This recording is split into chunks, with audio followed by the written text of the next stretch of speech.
Hello students, we met again. Students, हम लोग पिछली क्लास में 10th स्टैंडर्ड का topic why do organisms reproduce पढ़ रहे थे। उसमें हम लोग लगभग दी एंडिंग पर आ चुके हैं। लास्ट क्लास में हम लोगों ने ये पढ़ा था, मेंस्ट्रुअल साइकिल के बारे में हम लोगों ने स्टडी किया था। ठीक है, मेंस्ट्रुअल साइकिल के बारे में मैंने आपको क्या बताया था, अगर क्विक 2 मिनट का रिविजन ले कि हर महीने ओव्यूलेशन होगा, हर महीने फीमेल का रिप्रोडक्टिव सिस्टम की ओवा रिलीज करती है फेलोपियन ट्यूब में और 24 आवर्स तक वेट करती है। अगर 24 आवर्स में कोई स्पर्म आके उसे फेलोपियन ट्यूब में फर्टिलाइज नहीं करता है तो वो ओवा डेड हो जाता है। जो भी यूट्रस अपने अंदर इनर वॉल का डेवलपमेंट करती है, एंडोमेट्रियम, ये जिस भी तरीके का डेवलपमेंट होता है उस तरीके से यूट्रस की जो एंडोमेट्रियम है वो भी ब्रेक होने लग जाती है। और हर मंथ ओव्यूलेशन के बाद अगर फर्टिलाइजेशन नहीं हुआ तो मेंस्ट्रुएशन होगा, मींस ब्लीडिंग वेजाइना से बाहर आ जाएगी। मतलब पहले ओव्यूलेशन होगा, उसके बाद मेंस्ट्रुएशन होगा। ठीक है, बात क्लियर हुई। ये साइकिल हर मंथ चलेगी क्योंकि हर मंथ ओव्यूलेशन होगा। ठीक है, हर मंथ मैच्योर ओवा रिलीज होगा। ये साइकिल कितने दिन चलती है? हर महीने 2 to 6 डेज। ठीक है, तो कहने का क्या मतलब है, हेडिंग क्या डलेगी? Menstrual cycle.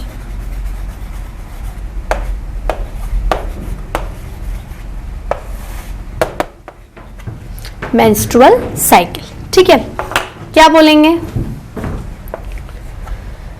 मेंस्ट्रुअल साइकिल में कि जो भी साइक्लिक चेंजेस हो रहे हैं फीमेल की बॉडी में, मतलब जो भी वॉट एवर यूटेराइन चेंजेस हुए या ओवा में चेंजेस हुए, वो इन दी फॉर्म ऑफ डेड ओवा, ब्लीडिंग की फॉर्म में बॉडी से बाहर आ जाएंगे। ठीक है, अब क्या होगा, मेंस्ट्रुएशन कब चलेगा? चलो ये तो समझ में आ रहा है कि मेंस्ट्रुअल साइकिल 2 से 6 दिन में खत्म हो जाएगी, लेकिन मेंस्ट्रुएशन कब होगा?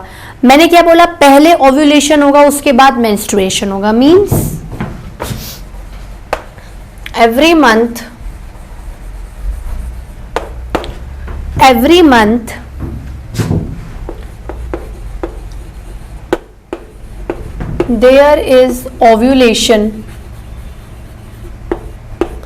there is ovulation, then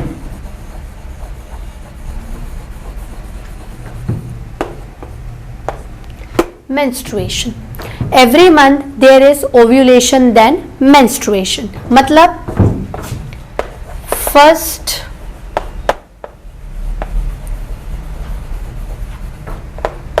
ovulation occurs, then if no fertilization,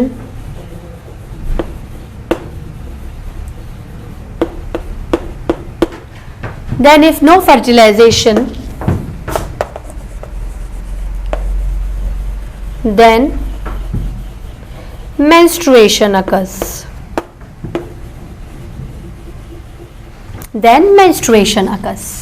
ठीक है, अब देखो मेंस्ट्रुएशन हर मंथ कब होगा?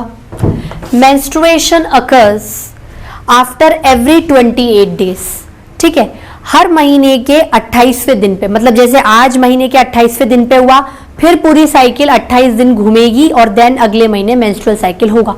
मतलब menstrual cycle repeats every 28th day every month. ठीक है,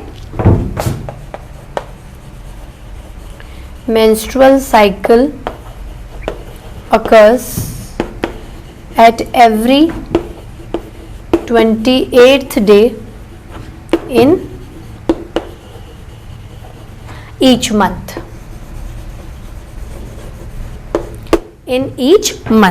ठीक है, अब कैसे समझे कि कब ओव्यूलेशन हुआ और कब मेंस्ट्रुएशन हुआ? देखो, ये आपका यूट्रस है। ठीक है, ये फेलोपियन ट्यूब है।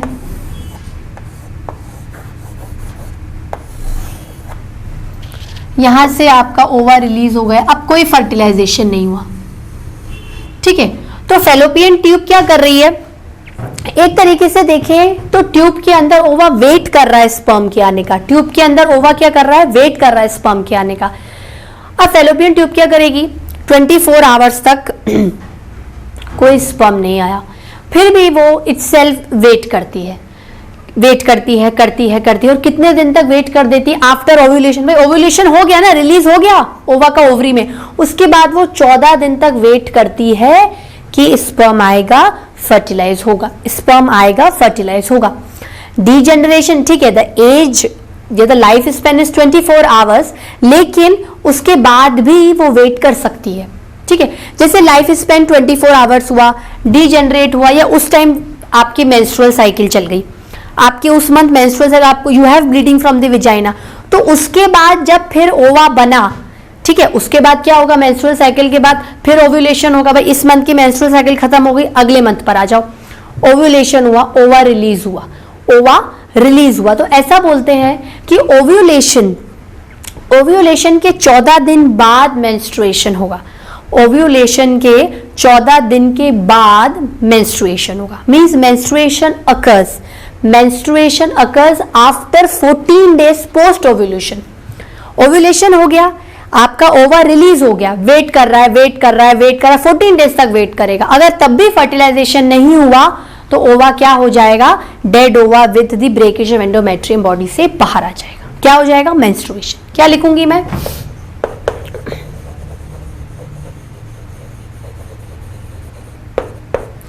menstruation occurs after 14 days of post ovulation। Ovulation हो गया है, ओवरी ने ओवा रिलीज कर दिया, उसके भी 14 दिन बाद मेंस्ट्रुअल साइकिल स्टार्ट होगी, और वो जिस दिन स्टार्ट होगी नेक्स्ट मंथ पूरे 28 डेज के बाद वो वापस होगी, फिर 28 डेट पर हुई, फिर पूरे 28 दिन बाद होगी, मतलब हर महीने ये साइकिल चलती जाएगी, ठीक है। ये बात हो गई। मतलब जब भी आपकी लाइफ में, गर्ल्स की लाइफ में प्यूबर्टी अटेन होती है, प्यूबर्टी अटेन होने का मतलब है कि जैसे मान लो किसी गर्ल को 12th, जब वो 12 साल की थी तो किसी मंथ मार्च में उसको मेंस्ट्रुअल साइकिल स्टार्ट हो गई, इसका मतलब गर्ल को ये समझ जाना चाहिए कि उसकी प्यूबर्टी एज अटेंड हो गई है, उसकी बॉडी रिप्रोडक्शन के लिए अपने आप को रेडी कर रही है, काफी हद तक कर चुकी है, और ज्यादा एज में आके डेवलपमेंट और ज्यादा होगा। दैट मीन्स उसकी बॉडी ने इस महीने ओव्यूलेशन किया है, उसकी ओवरी ने जो बहुत सारे ओवास बने थे उसमें से कोई एक ओवा को मैच्योर करके फेलोपियन ट्यूब में छोड़ दिया था, कोई फर्टिलाइजेशन नहीं हुआ। इतनी कम एज में वैसे भी sexual reproduction is not possible और होना भी नहीं चाहिए, तो ओवा क्या हो जाता है, डेड हो जाता है। दैट मीन्स गर्ल को ये इंडिकेशन मिल जाता है कि now there is starting of ovulation, that's why मेरी बॉडी में मेंस्ट्रुअल साइकिल स्टार्ट हुई है, मतलब मेरी बॉडी की जो एडोलेसेंस, किशोर अवस्था, प्यूबर्टी एज थी वो आ चुकी है और मेरी बॉडी रिप्रोडक्शन के लिए तैयार हो रही है, मतलब जुवेनाइल फेज खत्म हो गया है, रिप्रोडक्टिव फेज स्टार्ट हो गया है, ठीक है। बात क्लियर हुई, बात समझ में आ रही है, ठीक है। तो menstruation occurs after 14 days of post ovulation, ठीक है। मतलब देखो, या तो ओवरी ने ओवा रिलीज कर दिया, फर्टिलाइजेशन हुआ, जायगोट बना, एम्ब्रियो, फीटस, डिलीवरी, बात ही खत्म। लेकिन अगर फर्टिलाइजेशन नहीं हुआ है तो ओव्यूलेशन होने के बाद जब ओवा रिलीज हो गया फेलोपियन ट्यूब में, उसके 14 दिन के वेट के बाद क्या होगा, ओवा डेड होकर एंडोमेट्रियम के साथ बाहर आ जाएगा, ठीक है। अब इसी के साथ एक पॉइंट पढ़ते हैं जिसका नाम है मेनोपॉज, जिसका क्या नाम है, मेनोपॉज। मेनोपॉज मतलब, पॉज मतलब रुक जाओ, मेंस्ट्रुअल साइकिल को रोक दो, स्टॉपेज ऑफ मेंस्ट्रुएशन या stoppage of menstrual cycle.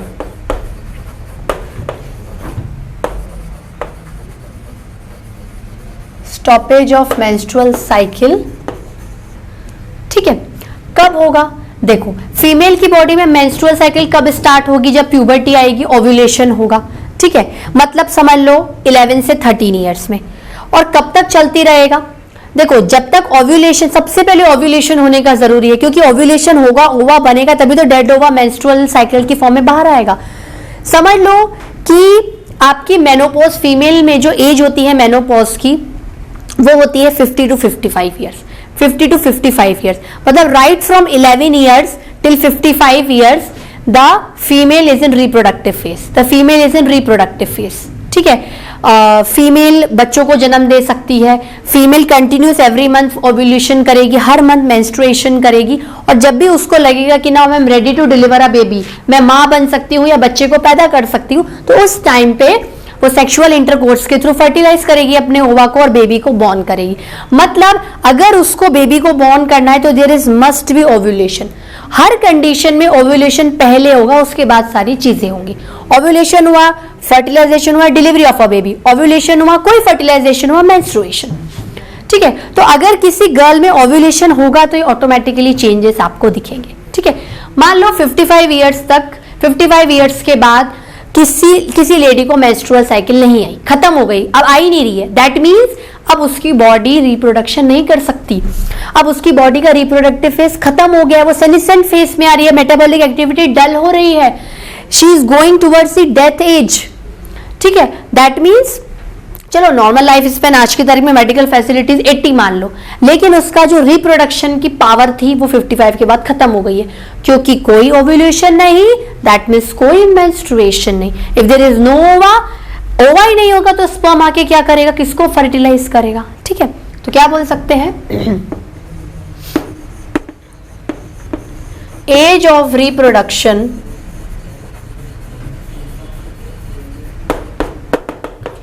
last around 50 to 55 years। ठीक है, इन फीमेल्स। बात क्लियर हुई? मतलब female can undergo fertilisation from 11 to 55 years. इस रेंज में एक फीमेल क्या होती है, फर्टाइल होती है। फीमेल क्या होती है, फर्टाइल हो सकती है, बच्चे पैदा कर सकती है, undergoes ovulation and menstruation many at every single time, at every month, हर महीने में एक बार। लेकिन 55 के बाद एक नॉर्मल रेंज मानते हैं कि 55 के बाद फीमेल में कोई ओव्यूलेशन नहीं होता, कोई मेंस्ट्रुएशन नहीं होता, और वो किसी भी तरीके का रिप्रोडक्शन करके बेबी को पैदा नहीं कर सकती है। ठीक है, तो इसी के साथ आपका ये जो पूरा मेल रिप्रोडक्टिव सिस्टम था, male gamete, female reproductive, female gamete complete होता है। आप इसको नोट डाउन कर लीजिए, उसके बाद हम एक न्यू टॉपिक रिप्रोडक्टिव हेल्थ को पढ़ेंगे। लिखा स्टूडेंट्स आप लोगों ने? चलिए, इसी के साथ आपका ये चैप्टर फिनिश होता है। चैप्टर फिनिश का मतलब है कि चैप्टर का टॉपिक फिनिश होता है। चैप्टर का लास्ट टॉपिक पढ़ने वाले हैं जिसका नाम क्या है, रिप्रोडक्टिव हेल्थ। क्या नाम है, reproductive health. So right the heading in your beautiful handwriting. क्या पढ़ेंगे,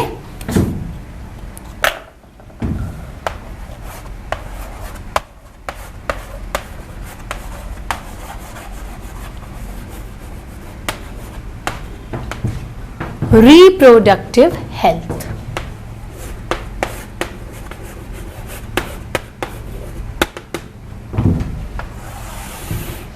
रिप्रोडक्टिव हेल्थ। ठीक है, क्या समझते हो आप रिप्रोडक्टिव हेल्थ से? रिप्रोडक्शन करना है तो क्या हेल्दी होना जरूरी है?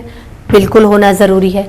आपकी बॉडी फिजिकली फिट होनी चाहिए, मेंटली फिट होनी चाहिए। ठीक है, सोशली फिट का मतलब है कि अगर आपका बिहेवियर अच्छा है then you are very good in your reproductive terms. ठीक है, तो रिप्रोडक्टिव हेल्थ देखो, इस पूरे सिनेरियो में आपको कुछ कुछ जीके की बातें पढ़नी है, बहुत ज्यादा डीप में ना जाएंगे ना लिखेंगे। रिप्रोडक्टिव हेल्थ का क्या मतलब है सॉरी, हमारे इंडिया में पॉपुलेशन क्या दिन ब दिन बढ़ती जा रही है। पॉपुलेशन क्यों बढ़ेगी? One male fuse his sperm with another female's ova, नया बच्चा हो गया, उसने दूसरा पैदा किया। मान लो एक कोई हस्बैंड वाइफ है, वो एक बार में ही अभी लेडी प्रेग्नेंट हुई है, फिर सेकेंड ईयर लेडी प्रेग्नेंट होगी, एक साथ अपने 5-6 बच्चे कर दिए। ठीक है, आपके पास क्या इतने सोर्सेस हैं कि आप इतने बच्चों को खिला सकते हो, उनकी एजुकेशन करवा सकते हो?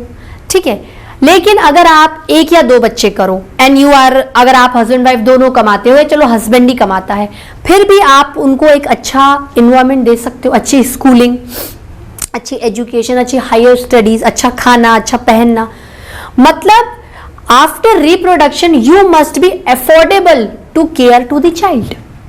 समझ लो मदर इस साल प्रेग्नेंट होगी, उसने एक बच्चे को पैदा कर लिया, ठीक है। अब मदर क्या करेगी, पूरा अटेंशन उस एक बच्चे को ही देगी।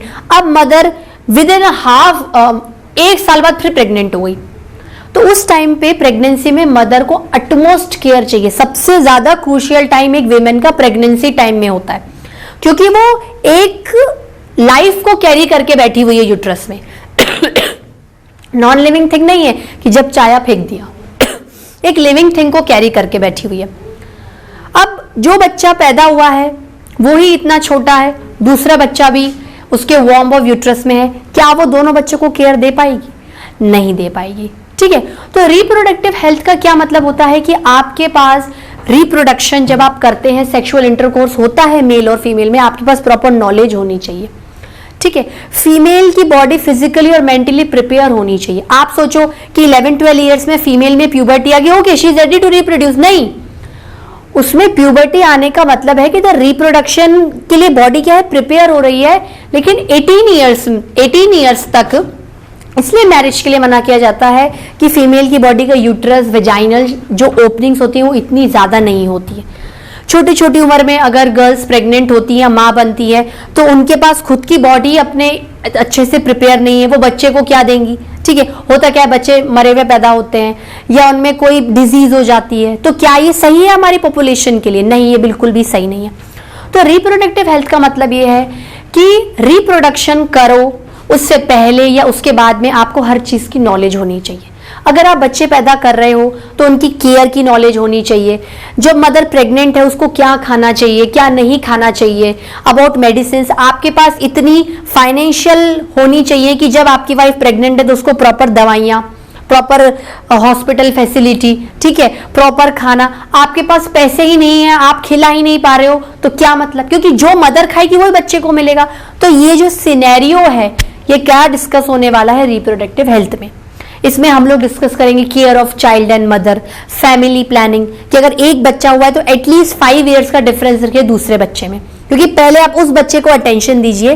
5 साल का बच्चा इतना समझदार होता है कि वो अपनी केयर काफी हद तक खुद कर लेता है, अपने काम खुद कर लेता है, जिससे कि अगर उसकी मदर सेकंड बच्चा प्रिपेयर कर रही है तो वो उस बच्चे, पहले वाले बच्चे पे भी ध्यान दे ले और न्यूबॉर्न बेबी पे भी अपना ध्यान दे ले, ठीक है। तो in reproductive health we are going to discuss about knowledge about reproduction,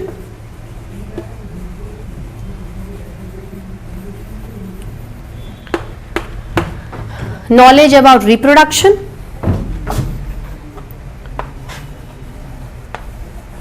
care of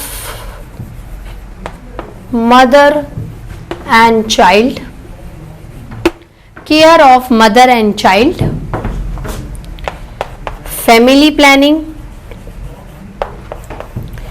कभी कभार रिप्रोडक्शन की वजह से मेल और फीमेल्स को डिजीजेस भी हो जाती हैं, उन प्रॉब्लम्स को बोलते हैं एसटीडीज, सेक्सुअली ट्रांसमिटेड डिजीजेस। इनके बारे में पढ़ेंगे कि सेक्स के थ्रू, सेक्सुअल इंटरकोर्स के टाइम पर आपको कोई डिजीज हो गई, ठीक है। sexually transmitted diseases, ठीक है। अब पहला पॉइंट क्या देखने वाले हम, छोटी छोटी चीजें, एक एक दो लाइन लिखेंगे। नॉलेज अबाउट रिप्रोडक्शन, कब किस एज में रिप्रोडक्शन करना चाहिए? क्या एकदम प्यूबर्टी अटेन करते से ही? नहीं। देखो, प्यूबर्टी मतलब बॉडी प्रिपेयर कर रही है, बॉडी अभी सिर्फ प्रिपेयर कर रही है कि आप रिप्रोडक्शन करो। बॉडी क्या है, सिर्फ प्रिपेयर कर रही है कि आप रिप्रोडक्शन कर सकते हो, ठीक है। पर प्यूबर्टी जैसे बहुत जल्दी अटेंड हो गई, 11 से 12 लड़कों में 13 से 15, दैट मीन्स प्यूबर्टी अटेंड हुई है, रिप्रोडक्टिव फेज चल रहा है, लेकिन ओवरऑल सिस्टम कोई एक्सेप्टेबल नहीं है कि आप रिप्रोडक्शन करो and the mother get pregnant, ठीक है। तो सबसे पहले क्या है, बॉडी को फिजिकली मेंटली प्रिपेयर बनाना चाहिए बिफोर रिप्रोडक्शन। आपकी बॉडी हेल्दी होनी चाहिए, ठीक है।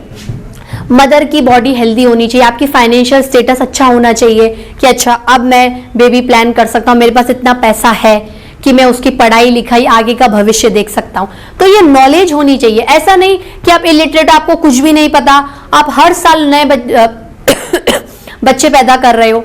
You have 10 kids at your home. क्या आप, या तो आप बहुत ज्यादा फाइनेंशियली अपलिफ्ट हो, बहुत पैसा हो कि ठीक है मैं इनका पालन कर सकूं, देन इट्स ओके। पर क्या 10 बच्चे एक घर में, it will lead to population explosion. वैसे ही हमारे इंडिया में पॉपुलेशन थम ही नहीं रही है। तो अगर हम इस तरीके से करें कि वी हैव ओनली 1 चाइल्ड और आइदर 2 चाइल्ड, तो क्या पॉपुलेशन को हम एक्सप्लोड होने से बचा सकते हैं? काफी हद तक बचा सकते हैं। ठीक है, तो नॉलेज और रिप्रोडक्शन मतलब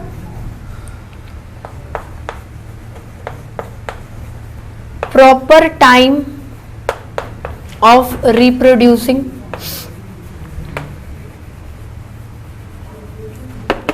ठीक है। बॉडी क्या होनी चाहिए?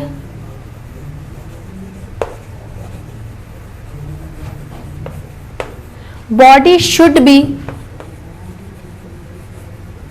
फिजिकली, भैया आप बीमार हो और आप बेबी प्लान करो तो वैसे आपको बीमारी लग जाएगी, तो पहले आप क्या करो, हेल्दी बनो, खुद इतने सक्षम बनो कि बच्चे का ध्यान रख सकते हो, उसको रख सकते हो अपने पास। तो body should be physically and mentally prepared and healthy.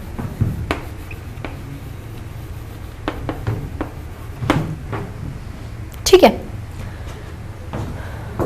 उसके बाद क्या पढ़ सकते हैं हम लोग? Care of mother and child.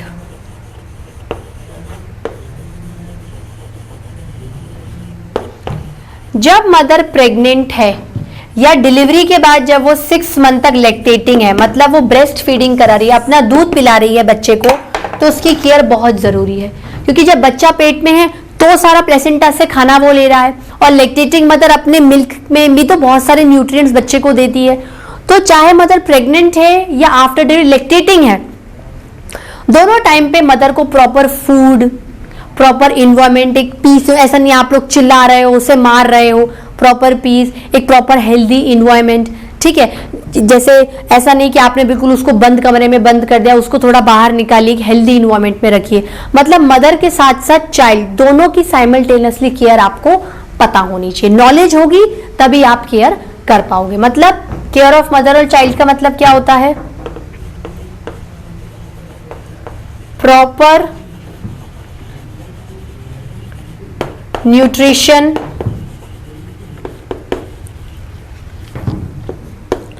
environment and medication,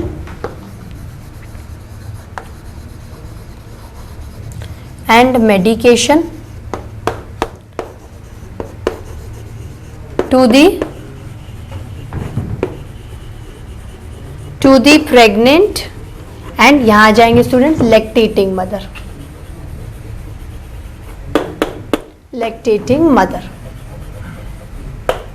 ठीक है, बच्चे पैदा होने के बाद भी उसको टाइम टू टाइम डॉक्टर से कंसल्ट करवाइए, क्योंकि बच्चा छोटा है। ठीक है, छोटा बच्चा इनिशियली बोलेगा नहीं, कोई भी उसको प्रॉब्लम होगी रोने लग जाएगा। ऐसा नहीं आप अपने हिसाब से कुछ भी उसको दवाई दे रहे हो, कुछ भी खिला रहे हो। You should consult the doctor at regular interval of time, जब तक बच्चा इतना बड़ा नहीं हो पाए कि वो खुद बोल पाए कि मुझे ये प्रॉब्लम है। ठीक है, और चाइल्ड के साथ साथ मदर भी एटलीस्ट 1 साल तक आपको, क्योंकि बॉडी में चेंजेस आएंगे, बॉडी एक नई चीज को जन्म देने के बाद चेंजेस शो करेगी, तो mother should also consult the gynaecologist doctor at every interval of time. तो mother and child should get consulted by doctor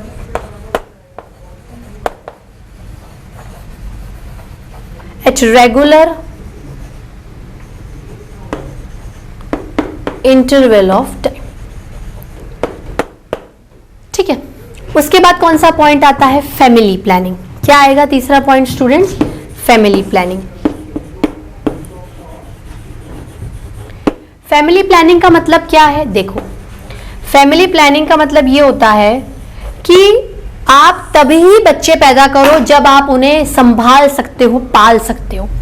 planning तब करो जब आप अपना स्टेटस देखो कि हाँ आई एम फाइनेंशियली गुड, मेरी सैलरी अच्छी है, क्योंकि वाइफ भले ही जॉब में होगी लेकिन प्रेगनेंसी के टाइम पे she is not in working condition, ठीक है। प्लानिंग का मतलब है अपना फाइनेंशियल स्टेटस देखो, अपनी नॉलेज देखो। अगर आप बच्चा प्लान कर रहे हो तो पहले नॉलेज लो, डॉक्टर से कंसल्ट करो कि भाई क्या क्या रेमेडीज मुझे लेनी पड़ेंगी, ठीक है। उसके बाद पोस्ट डिलीवरी, ठीक है, खर्चा पहले भी है बाद में भी है, बच्चे का भी है, ठीक है, कि बच्चा आपका ही है, ठीक है। तो प्लानिंग करने का मतलब है कि प्रॉपर सारी चीजों की नॉलेज होनी चाहिए प्लानिंग के टाइम पे। एक बच्चा होने के बाद अगर आप दूसरा बच्चा चाहते हो तो at least there is a 5 years age gap, ठीक है। 3 से 5 साल का एज गैप बहुत जरूरी है। ये सब क्या है, प्लानिंग में आती है, ठीक है। क्या लिखेंगे, प्रॉपर नॉलेज, ठीक है।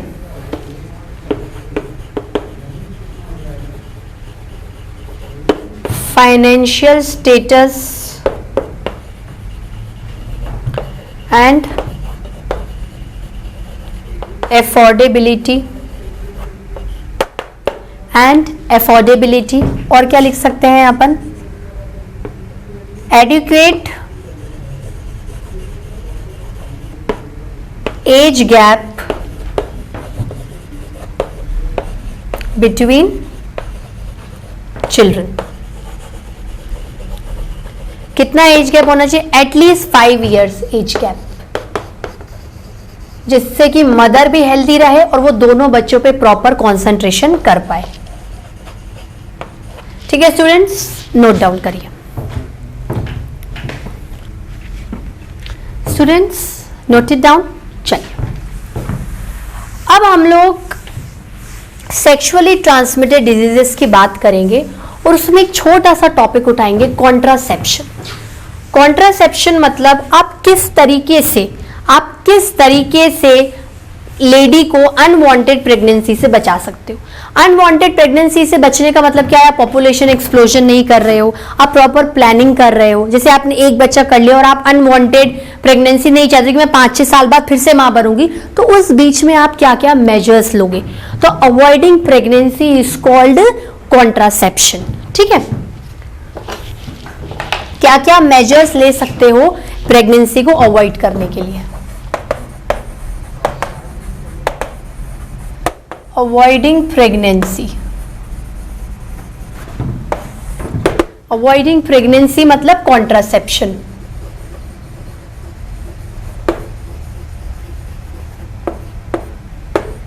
कॉन्ट्रासेप्शन सबसे पहले by males use of condoms, ठीक है। यूज ऑफ कॉन्डोम्स क्या है, कॉन्डोम्स क्या होते हैं, देखो कॉन्डोम्स एक रबरी बलून लाइक स्ट्रक्चर होता है जो कि मेल सेक्सुअल इंटरकोर्स के टाइम पेनिस पे कवर अप करते हैं। उससे क्या होगा, whenever there is sexual intercourse तो स्पर्म्स क्या होंगे, उस कॉन्डोम में जाके सबमिट हो जाएंगे, ठीक है, ना कि वो फीमेल के वेजाइना में इंसर्ट होंगे। तो उससे क्या होगा कि when you are taking measures and you are not allowing the sperm to enter inside the female, how will the female get pregnant, ठीक है। तो कैसे लिखेंगे,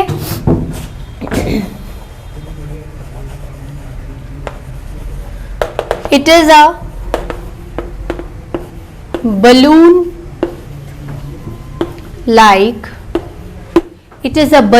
like rubbery structure, ठीक है, covers the male penis. It is in like this shape, cover just like shape of penis, so that you can cover the penis with the condoms. इसका result क्या है, it will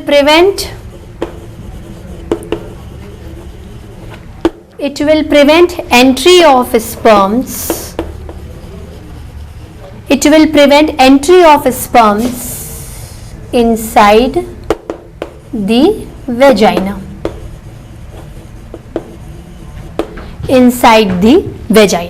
ठीक है। और क्या क्या कर सकते हैं, दूसरा है यूज ऑफ इसको मैं अंडरलाइन कर देती हूँ पिंक से, मैंने लिखा नहीं है। दूसरा क्या है, use of oral contraceptive pills. Orally दवाइयां खाओ और प्रेगनेंसी को अवॉइड करो, ठीक है। इनमें क्या होता है कि फीमेल्स को बोला जाता है कि रेगुलरली आप एक पिल लो, एक दवाई खाओ, उससे क्या होगा, आपको प्रेगनेंसी नहीं होगी। कैसे प्रेगनेंसी नहीं होगी, इस दवाई से क्या होगा, ओव्यूलेशन नहीं होगा। ये मेडिसिन क्या करती है, ओव्यूलेशन को प्रिवेंट कर देती है। आपकी ओवरी ओवा छोड़ेगी ही नहीं। तो अगर आप सेक्सुअल इंटरकोर्स करोगे और स्पर्म आता भी है, तो if there is no ova, how the sperm will fertilise, तो फीमेल प्रेग्नेंट नहीं होगी। स्पर्म्स क्या होंगे, they will flush it out from your body, urine से फ्लश आउट हो जाएंगे। तो इसमें क्या बेनिफिट है आपको कि टेक इट रेगुलरली।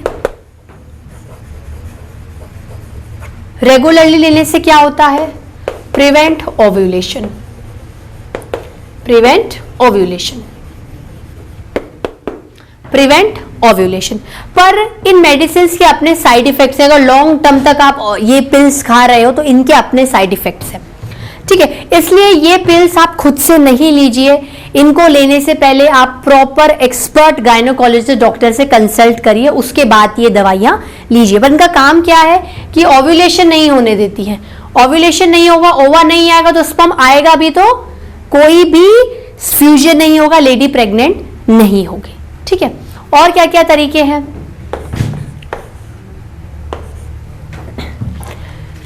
तीसरा तरीका है सर्जिकल मेथड।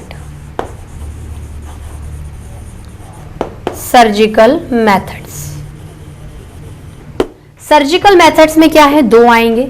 दो तरीके के कौन से हैं, दो तरीके के आएंगे। पहला आएगा वेसिक्टोमी मेल्स में और फीमेल्स में ट्यूबिक्टोमी।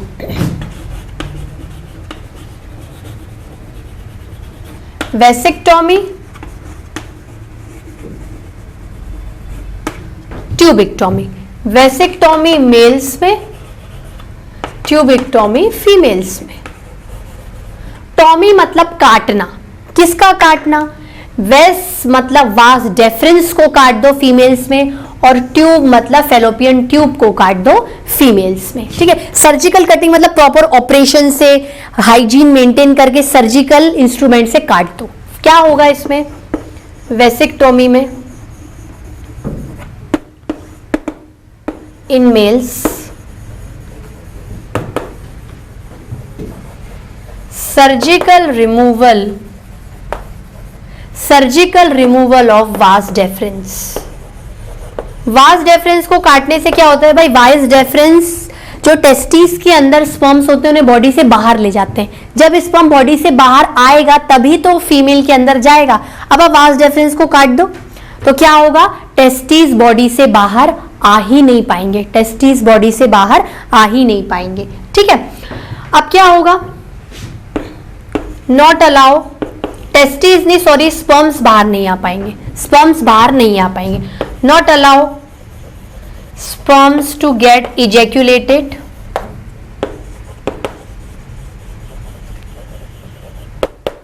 ठीक है। और दूसरे में क्या है, ट्यूबिक्टोमी।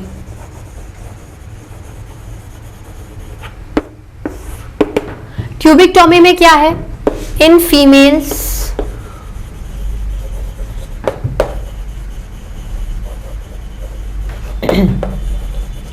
Surgical removal of fallopian tube.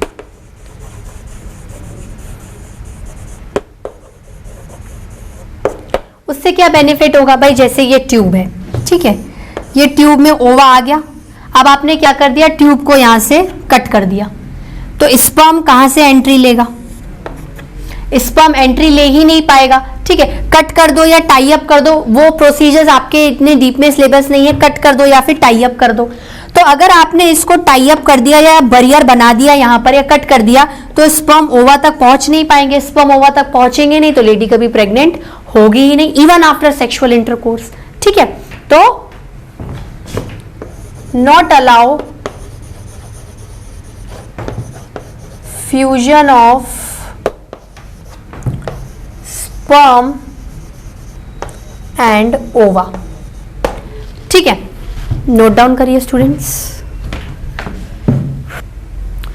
So students, have you noted down? चलिए अब लास्ट टॉपिक पढ़ते हैं चैप्टर का, वो है STD, sexually transmitted diseases. During sexual intercourse जो डिजीजेस होती हैं, जैसे कोई bacterial agent, viral agent, protozoal, parasitic agent आपकी बॉडी में घुस जाए और आपको डिजीज कर दे, ठीक है, मतलब सेक्स से क्या हो गया, आपको डिजीज हो गई। तो हम लोग क्या देख रहे हैं, एसटीडीज, सेक्सुअली ट्रांसमिटेड डिजीज, ठीक है। वो कौन सी होती हैं स्टूडेंट्स?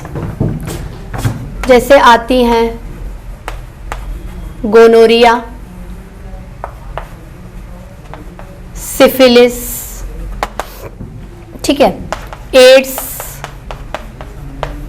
इसके डीप में नहीं जाना, सिर्फ नाम देखना है। एड्स क्या है? Acquired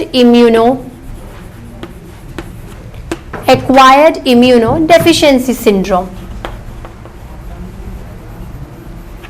acquired immuno deficiency syndrome, ठीक है स्टूडेंट्स। और क्या क्या आएंगे, जैसे जेनाइटल एरिया, मतलब यही reproductive areas, genital and anal words, these are not in your too much syllabus, सिर्फ नाम ध्यान रखिएगा। इसमें क्या हुआ, जैसे किसी मेल को प्रॉब्लम है, कोई बीमारी है, तो सेक्सुअल इंटरकोर्स के टाइम स्पर्म्स के थ्रू वो फीमेल को भी मिल गई, तो अवॉइड कैसे करोगे? सबसे पहले मेल्स को यूज ऑफ कॉन्डोम्स करो, ठीक है। एड्स क्या है? एड्स एचआईवी वायरस से होती है। एचआईवी एक ह्यूमन इम्यूनो वायरस है, ह्यूमन इम्यूनो वायरस से एचआईवी से हो रही है, एचआईवी वायरस से हो रही है, ठीक है। वी फॉर वायरस में सिर्फ बता रही हूं। इसमें क्या होगा, जैसे अगर ये वायरस आपकी बॉडी में घुस जाए due to sexual intercourse, either male या फीमेल किसी में भी, तो ये वायरस क्या करता है, आपकी बॉडी के इम्यून सिस्टम को क्या करता है, खत्म कर देता है, इम्यूनिटी को बिल्कुल खत्म कर देगा। इम्यूनिटी नहीं रहेगी तो बॉडी क्या हो जाएगी, बाकी छोटी छोटी डिजीजेस के लिए बहुत इजीली ससेप्टेबल हो जाएगी। जरा सा बुखार आया, बीमार पड़ गए, जरा सा कुछ हुआ, बीमार पड़ गए, मतलब इतनी मल्टीपल डिजीजेस हो जाती हैं पर्सन को कि पर्सन क्या होता है, मर जाता है। इसलिए एड्स का कोई ट्रीटमेंट नहीं है। एड्स का ट्रीटमेंट यही है कि आप एड्स से बचो, ठीक है। तो इसको कैसे प्रिवेंट कर सकते हो कि आप क्या करो, मल्टीपल सेक्स पार्टनर्स अवॉइड करो, ठीक है। अगर आप एक से ज्यादा पार्टनर के साथ सेक्स करते हो तो आप उसका टेस्ट कराओ कि कहीं उसमें एचआईवी वायरस तो नहीं है, ठीक है। तो avoid sex with multiple partners. और क्या कर सकते हो, you maintain hygiene. After sex you can wash your reproductive areas, both mails and females अपने रिप्रोडक्टिव एरियाज को करें प्रॉपरली वॉश करें, जिसकी वजह से हाइजीन क्या हो, मेंटेन रहे। Wash reproductive parts after sexual intercourse, ठीक है स्टूडेंट्स। इसी के साथ आपका ये चैप्टर फिनिश होता है, ठीक है। क्या क्या पढ़ा था, आर एनवायरमेंट, लाइफ प्रोसेसेस खत्म, आज ये टॉपिक भी खत्म हो गया। विद इन 2 to 3 डेज हम इसकी पावर बूस्टर क्लास पढ़ लेंगे। आप घर जाइए, अच्छे से इस टॉपिक को पढ़िए, कोई प्रॉब्लम हो मुझसे आके पूछिए। Still we have 3 chapters left, control and coordination, heredity and evolution and management of natural resources, ठीक है। तो आज ये चैप्टर अपना फिनिश होता है, इसकी पावर बूस्टर क्लास अपन 1 या 2 दिन में कर लेंगे, ठीक है students. Till then bye bye, have a nice day.